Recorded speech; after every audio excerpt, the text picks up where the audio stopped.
Friends नमस्कार, welcome back.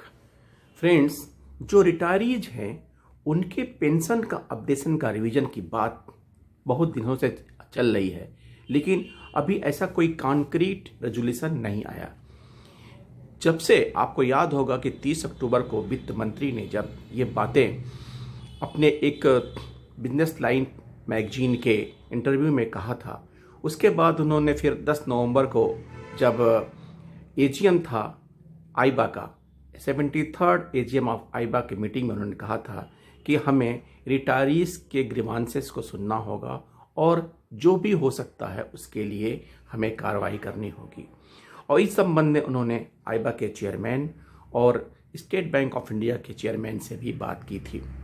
उनको भी एड्रेस करके कहा था कि आप रिटायरी इशू के बारे में देखिए और जो कुछ भी उचित हो उसके लिए अगला कदम उठाइए।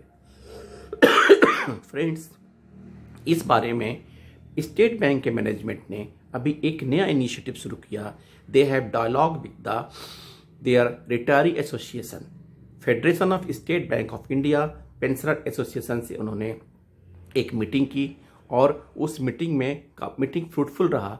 उस मीटिंग में यूनियन की तरफ से ये बताया गया कि जो मुख्य एजेंडा हैं पेंशन होल्डर्स के, वो पहला payment of pension to all retirees at the rate of 50% of the last drawn पे।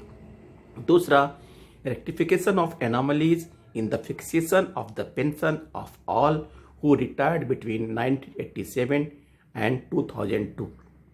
Third, renocking PQP and FPP for purposes of fixation of pension of 7 bipartite retirees. Fourth, payment of DA to the pre-2002 retirees at 100% neutralization. उसके बाद next, correction in commutation formula in SPI to be carried out. Next, updation of pension of all retirees. और last, payment of family pension at the rate of 30% without any limit, maximum or minimum.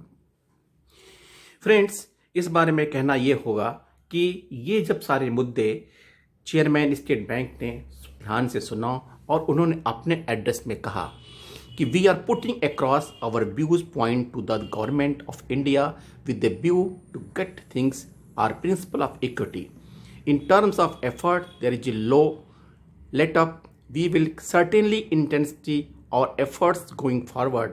Whatever is required to be done from the bank side and from the side of government.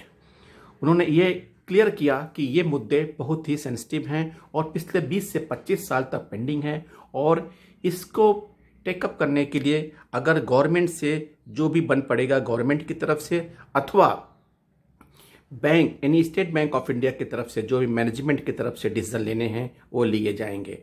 और यानी कि इस मुद्दे को जो pensioner के मुद्दे को था उसको टेकअप करके उन्होंने एश्योरेंस दिया कि वाकई ये बहुत जेन्युइन है और इसके लिए वो गवर्नमेंट से भी बात करेंगे और आईबा से मिलकर गवर्नमेंट से बात करके इसका कोई रेजोल्यूशन निकालेंगे।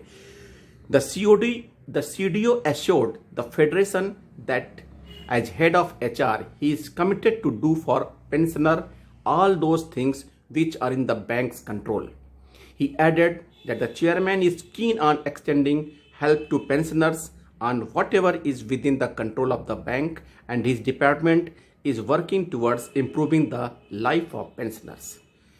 इन सब मुद्दों से ये लगता है कि हाँ, बैंक पेंशनर का जो पेंडिंग इश्यूज हैं उसको take up state Bank of India और आईबा द्वारा लिया जा रहा है। जैसा कि आपने 4 जनवरी को सुना होगा कि 4 जनवरी को जब हमारे ऑफिसर्स विंग के यूनियन की मीटिंग हुई थी तब भी आईबा ने कहा था कि we are serious about the evaluating the issues of the pensioner और उसको हम एवल्यूट करके एक्चुअली अपॉइंट कर रहे हैं ताकि इस मैटर का रेजोल्यूशन किया जा सके।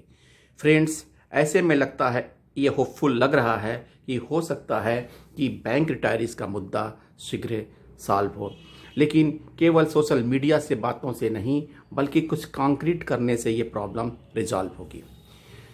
नेक्स्ट फ्रेंड, हम आपको medical aid arrear for those who retired from 2017 November 2017 to December 20।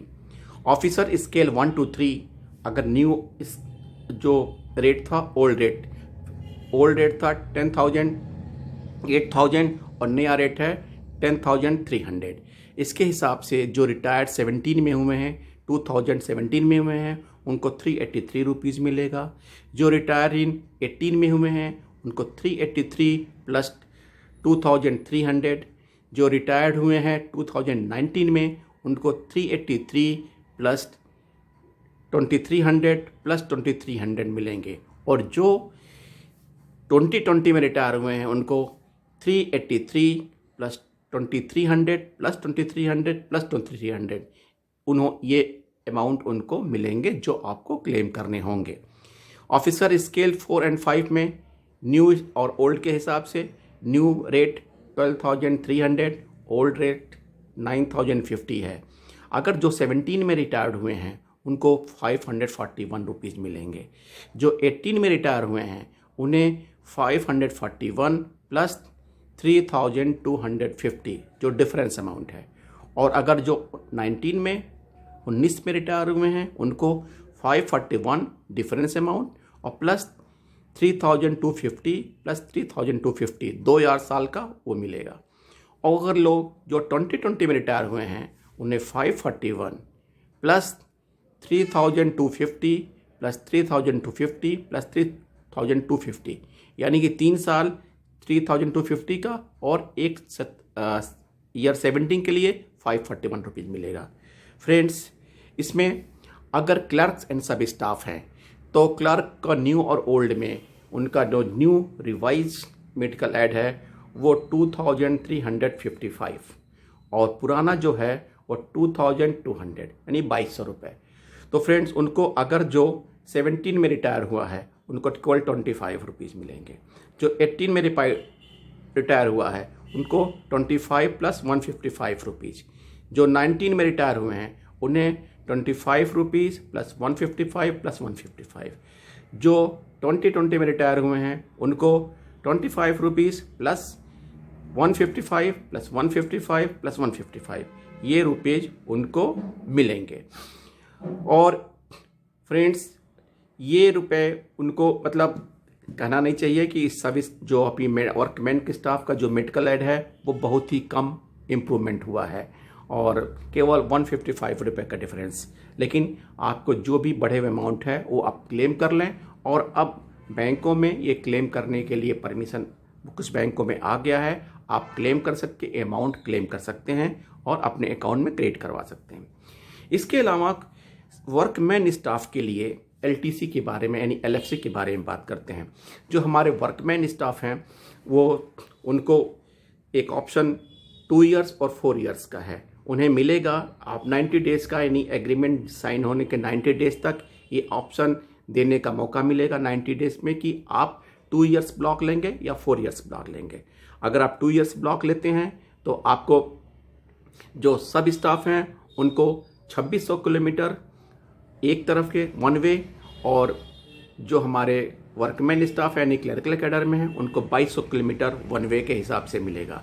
लेकिन अगर आप 4 इयर्स के ब्लॉक में हैं तो आपको 5200 किलोमीटर सभी स्टाफ को और 4400 किलोमीटर वर्कमैन स्टाफ को यानी क्लरिकल कैडर को मिलेगा। फ्रेंड्स, आप इसको आप सभी स्टाफ को AC3 और स्टीमर से अगर आप सफ़र करते हैं तो आपको 2nd क्लास केबिन और क्लरिकल कैडर में आपको AC2 का फेयर, ट्रेन AC2 का फेयर और अगर आप स्टीमर से सफ़र करते हैं तो आपको क्लास 1 का केबिन मिलेगा। फ्रेंड्स, इसमें एक और ध्यान और बात योग्य बातें हैं कि अगर हमारे क्लरिकल स्टाफ बाई एयर सफ़र करते हैं तो उनको अलाउड है केवल उनका रिम्बर्समेंट AC2 ट्रेन फेयर के हिसाब से मिलेगा। और यहाँ पे एक इम्पॉर्टेंट चीज़ और है कि फैमिली अगर आपके डिपेंडेंट फैमिली का पेंशन का जो डिफिनीसन है वो उनका इनकम पर एनम 12,000 हो गया है। यानी कि अगर 12,000 तक के आपके डिपेंडेंट पेंशन अगर उनका इनकम है तो वो सुविधा अवेल कर सकते हैं। 12,000 से ज़्यादा नहीं होना चाहिए। वो दोनों पेरेंट्स का मिला के होता है। तो हमारे जितने सब स्टाफ भाई हैं और हमारे क्लर्क कैडर के भाई हैं, ये LTC सुविधा आप क्लेम करके अवेल कर सकते हैं। याद रखिए कि 4 साल में ही आपका इनकैशमेंट अलाउड है। लेकिन फ्रेंड्स, इस सुविधा का आप लाभ उठाइए। आपके बैंकों में ये इम्प्लीमेंट हो चुका है, आप इसका लाभ उठा सकते हैं। थैंक यू फ्रेंड्स, इस वीडियो में इतना ही। तब तक के next time with the new updates, तब तक के लिए please take care of your self and your family members. Thank you friends, thank you.